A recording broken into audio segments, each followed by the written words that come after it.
Ça vous est peut-être arrivé de vivre un moment où on a la sensation d'être extrêmement intime avec une personne et d'être donc extrêmement sensible quand on perçoit un soudain changement de sa part, un tel saut de un moment où on se sent vraiment en sécurité dans le lien à un moment où on se sent attaqué ou rejeté ou critiqué ou jugé, etc.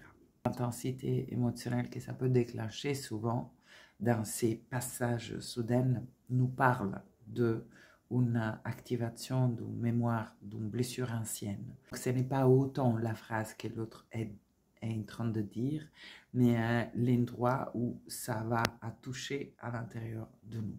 Donc, la même phrase peut susciter des réactions émotionnelles très différentes. Et c'est la raison pour laquelle parfois on se sent un peu comme des extraterrestres qui vivent des intensités, des vagues émotionnelles pour quelque chose qui à quelqu'un d'autre peut paraître vraiment insignifiant. Cela est dû non pas à une façon étrange d'être, c'est plutôt le vécu personnel qui se déclenche en réponse à une certaine phrase, un certain comportement. Cet vécu personnel n'est pas du tout à questionner, c'est-à-dire c'est légitime l'intensité de réponse émotionnelle.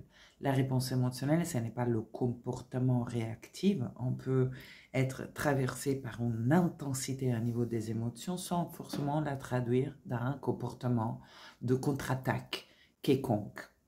Il y a déjà cette distinction à faire. Mais si on commence à juger l'intensité émotionnelle que la situation présente évoque, là, on ajoute une couche de souffrance complètement optionnelle parce qu'on est en train de s'invalider dans notre expérience en suivant une croyance que la situation ne justifie pas l'intensité des réponses émotionnelles. La réponse émotionnelle est là et donc est justifiée par le fait même qu'elle existe. On n'a pas besoin d'aller beaucoup plus loin. Que la réponse émotionnelle est légitime ouvre un espace de permission de l'émotion. Donc la permission de l'émotion est généralement le passage le plus délicat pour chacun de nous parce qu'on a la tendance à chercher à solutionner à l'extérieur de sorte à ressentir moins cette intensité qui s'est déclenchée. Donc, on a la tendance à contre-attaquer, on a la tendance à s'excuser, on a la tendance à éviter une forme de dissociation. On se distrait du thème qui a déclenché l'émotion pour se distraire de l'émotion elle-même. Et alors là, clairement, le champ ouvert à toutes sortes de comportements addictifs qui ont pour finalité de anesthésier en fait l'émotion qu'on ressent. Donc, si on trouve le courage de juste ressentir, de ressentir en conscience. Donc, par exemple, de s'asseoir et être présent au ressenti. Et peut-être, pour moi, ça fonctionne bien de caresser cette partie de mon sternum qui est un petit peu comme si je suis en train de caresser ma petite intérieure parce que c'est elle, en fait, qui est en train de réémerger des profondeurs de mon être et me présenter une émotion qu'elle porte depuis très longtemps en soi et qui n'a pas pu être en fait digérée parce qu'elle n'a pas pu être accueillie, n'a pas pu être entourée de présence. Donc moi, je veux lui offrir ce qui lui a manqué, c'est une évidence. Et généralement, c'est même ce qu'on espère que nos amis, nos partenaires, nos proches fassent pour nous. De nous accueillir au cœur de notre vulnérabilité, de nous prendre tels que nous sommes, de ne nous abandonner pas au moment où nous sommes là-dedans. Voilà, ça commence par le faire nous-mêmes avec nous-mêmes. Et on n'a pas besoin d'avoir des grands manuels théoriques pour cela. On s'assoit, on reste tout présent à l'émotion. Donc, on se laisse ressentir et on est avec nous, simplement. Sans invalider l'émotion, sans la critiquer, sans essayer de la intellectualiser, sans même pas essayer de la comprendre. Ce n'est pas le moment. Déjà, on ressent. Et on ressent avec douceur, avec une présence à nous-mêmes. deuxième passage. Et ça peut pour moi arriver seulement après cette permission de ressenti.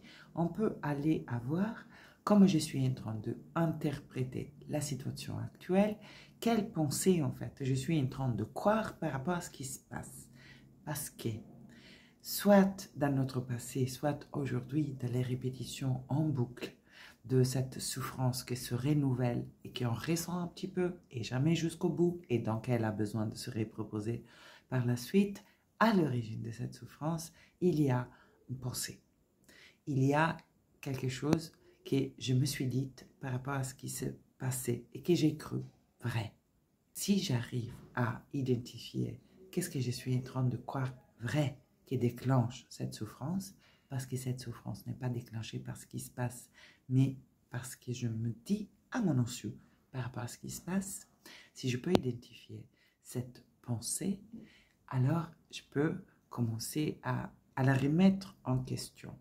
Non pas essayant de substituer avec une croyance positive, une croyance négative, tourner à 360 degrés, forçant le processus quelque chose de négatif en quelque chose de positif. Plutôt, moi j'aime beaucoup le processus de Byron Katie puisqu'il est très simple et très organique, je trouve.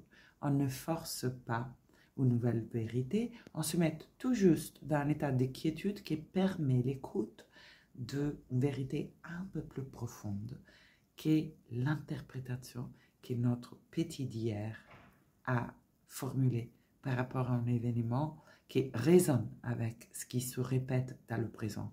Et cette interprétation d'hier, elle se déclenche en automatique encore aujourd'hui, peu importe combien de temps est passé. Donc, une fois que j'ai ressenti, j'ai besoin d'identifier qu'est-ce que je suis en train de croire vrai par rapport à cette situation, tout comme à la situation originelle qui provoque la souffrance que je ressens. J'ai tendance à dire, non pas l'événement, c'est que je suis en train de me dire par rapport à l'événement. Donc, le processus de Byron Katie, en gros, consiste en 4 questions assez simples. Par exemple, disons que je me dis, je suis en colère avec Mathieu parce qu'il me traite comme une idiote. La pensée que je suis en train de me dire est, il me traite comme une idiote. Donc, j'ai écrit la situation, je suis en colère avec Mathieu, en précisant comment ça me fait sentir. Je me sens en colère avec Mathieu. Donc, c'est très spécifique le contexte que je suis en train de regarder de près. Quand je dis je me sens en colère avec Mathieu, ce n'est pas en colère avec Mathieu en général, millions de fois. Non, c'est quand il m'a répondu comme ça et que je me suis dit, il me traite vraiment comme une idiote. Ok? Donc, il y a un contexte espace-temporel précis et je reste sous cela. Après, je prends la pensée, l'interprétation, il me traite comme une idiote. Je prends cette phrase, je me mets en silence. Un moment, je prends un moment pour poser peut-être l'attention sur ma respiration, je m'intériorise un petit peu. Je descends dans un état de davantage de quiétude à l'intérieur de moi. Et là, j'ai tout simplement à demander à ma conscience, est-ce que c'est vrai qu'il me traite comme un idiote?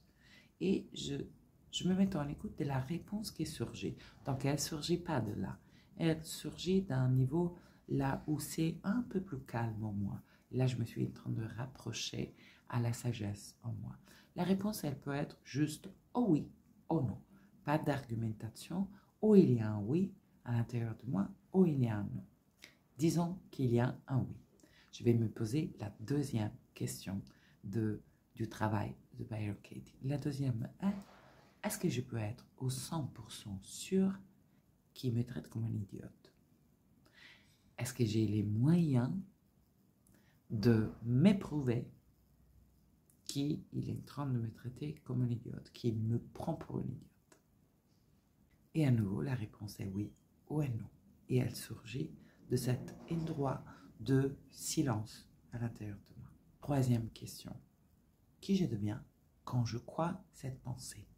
C'est-à-dire, comme je regarde Mathieu, comme je me comporte, comme je me ressens, qu'est-ce que je pense à propos de lui? Comment j'agis? Qu'est-ce que ça change dans la dynamique relationnelle? Soit-il qu'il est là, soit-il qu'il n'est pas là. Je peux dire par exemple, j'ai envie de m'éloigner. Je me ferme. Je me sens en attaque, etc., etc. Comment je me sens?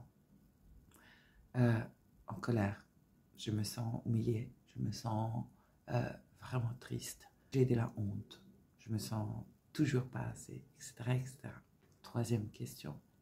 Qui je serais sans cette pensée? À nouveau, on laisse la réponse surgir de l'intérieur. Comment je me sentirais? Si je déposais comme un manteau lourd que je porte sur mes épaules, cette pensée dans la même situation. Donc, en relation à ce qui se passe avec Mathieu, qui je suis, si je ne crois pas cette pensée, comment je me sens, comment je me comporte, qu'est-ce que je pense, qu'est-ce que j'agis de différent. Ça rend assez évident que ce qui me fait souffrir n'est pas autant le comportement de Mathieu, mais c'est que je suis en train de croire. Et une pensée qui traverse mon esprit et que je crois vrai. Et sous cela, j'ai la main. Parce qu'en effet, cette pensée que je crois vraie et qui se décline de façon différente selon les situations, c'est pourquoi je souffre depuis longtemps. Donc je peux peut-être commencer à re-questionner cette pensée. Après, il y a une deuxième partie, ça sera pour une autre vidéo, qui est la deuxième partie du processus du travail de Byron Katie, qui est le retournement. Se libérer un peu de cette souffrance que se répète en boucle. Dans les scénarios qu'on rencontre, répétitifs, encore et encore, de même souffrance, qui se décline avec des personnages différents, des contextes différents, mais un peu toujours la même patte. Pour cela faire, on a besoin d'apprendre à rester présent, à être une présence aimante au ressenti. Et deuxième chose, identifier les croyances. Donc, qu'est-ce que je suis en train de me dire par rapport à ce qui se passe à travers, par exemple, le processus de Byron Katie qui est très simple et qu'on peut appliquer vraiment très facilement pour commencer à se libérer de la vraie source de souffrance, qui est le fait de croire à tout ce qu'on pense. Cette interprétation était la même que notre petit d'hier a formulée par rapport à les situations qui résonnent avec la répétition.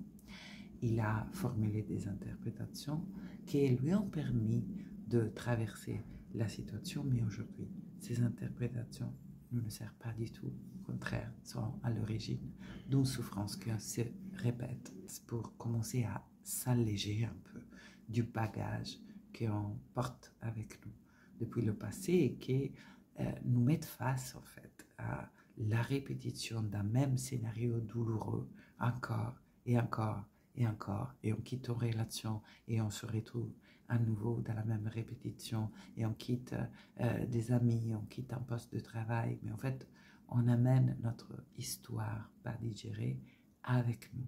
Donc si vous êtes fatigué et que vous voulez ouvrir un espace pour du nouveau dans votre vie, je propose cet accompagnement qui peut être fait en individuel et en petits groupes à des dates précises. L'individuel est disponible tout le temps et que j'ai appelé éclosion. On commence avec un minimum de 5 séances, beaucoup d'outils à disposition. Le travail avec l'enfant intérieur, le travail de Byron Katie, breathwork pour alléger les mémoires émotionnelles, des voyages chamaniques, les processus de guérison des blessures. Et tout ça peut être fait à distance ou en présentiel, minimum 5 séances pour amorcer vraiment le changement et on peut continuer après les 5 séances. Il y a une réduction de tarifs après les 5 séances pour vraiment traverser ce pont qui relie passé et présent, parce que fort probablement nous sommes encore du côté de la répétition et on veut aller vers pouvoir vivre le nectar qui était au cœur des situations douloureuses d'hier, parce que nos désirs plus profonds se cachent exactement à cet endroit. Mais jusqu'à ce qu'on subit la répétition, on n'a pas accès à l'or qui se cache dans notre passé douloureux. Ensemble, on va le faire émerger pour pouvoir surtout le vivre. Vous pouvez me contacter via mail pour un entretien préalable offert pour juste s'assurer que le parcours répond à vos besoins.